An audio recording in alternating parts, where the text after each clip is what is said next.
class. I was thinking about what media text I wanted to choose for this assignment, and a number of them went to my head, and I was like, what um, piece of media has influenced me the most in my life? And I was thinking of movies, books, and I ended up choosing a book. Um, Unfortunately, I do not have it with me. I share this book with a lot of my close friends, and I actually gave the book to my fiance. So she's going through that book right now. It's called How to Win Friends and Influence People. And then I'm going to take you through a summary and then analysis of the book, and then a personal reflection, and then I also going to have a call to action. First, I'm going to begin with the summary. And I have this book split up in 4 parts. To summarize this, I have the fundamental techniques in handling people, which is really good.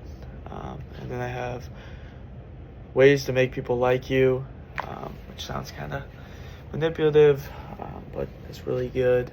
How to win people to your way of thinking, which is really good. And then the last part was how to be a leader and how to change people without giving offense or arousing resentment. So all 4 of these parts sound really similar. And it's just how to make yourself more likable, which sounds silly, but reading the book is actually very helpful. All right, now I'm going to get into the analysis. So first I'm going to talk about the concept of polysemy, and that's a text's ability to carry multiple meanings. And this explains the widespread appeal of How to Win Friends and Influence People. Different audiences interpret the book based on their needs. For business professionals, it's a toolkit for workplace success with advice on communication, conflict resolution, and leadership. That's how I use the book. And they often cite principles like give honest and sincere appreciation as transformative for building relationships. Meanwhile, there's younger readers such as students who view this book as a guide for navigating social challenges, building confidence, and forming friendships.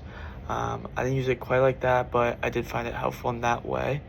Now I'm going to get into interpretive communities, which also shape the book's reception.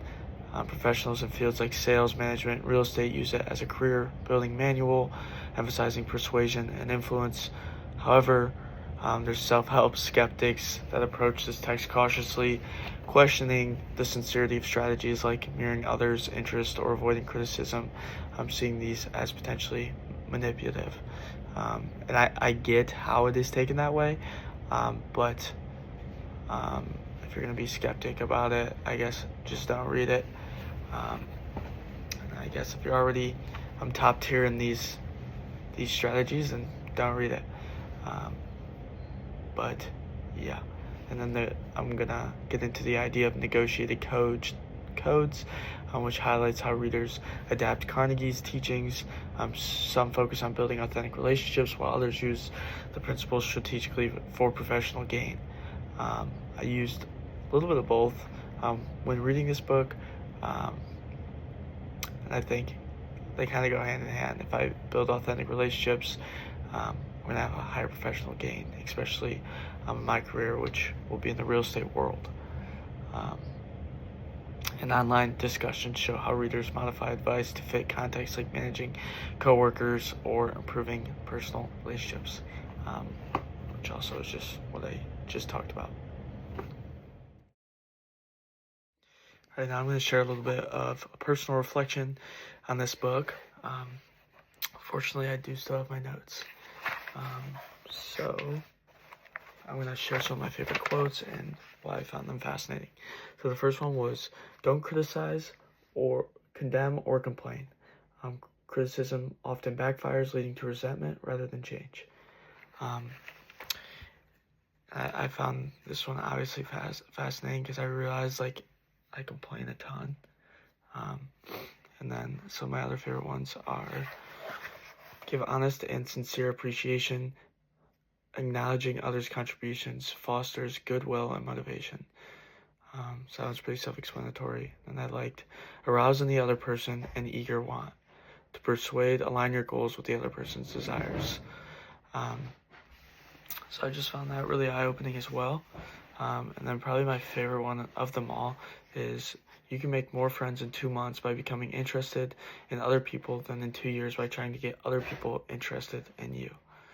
And this just tells us that genuine curiosity about others is the foundation of strong relationships, and it really made me feel convicted because I realized I was talking a lot more than I was listening, and I think because of that, my friendships weren't as strong as they could be, and my professional relationships as well weren't as strong as they could be.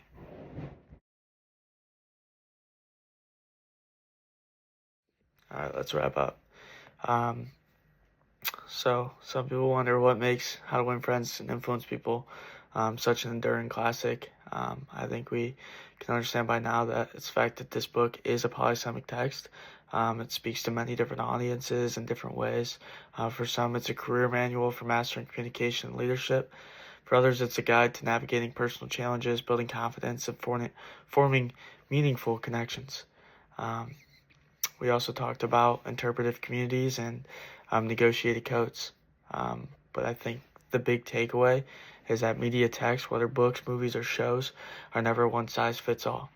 They're shaped by how we engage with them. That's why it's so important to approach media critically, and when we examine a text from multiple angles, we don't just understand it better, we understand ourselves and the world around us better too.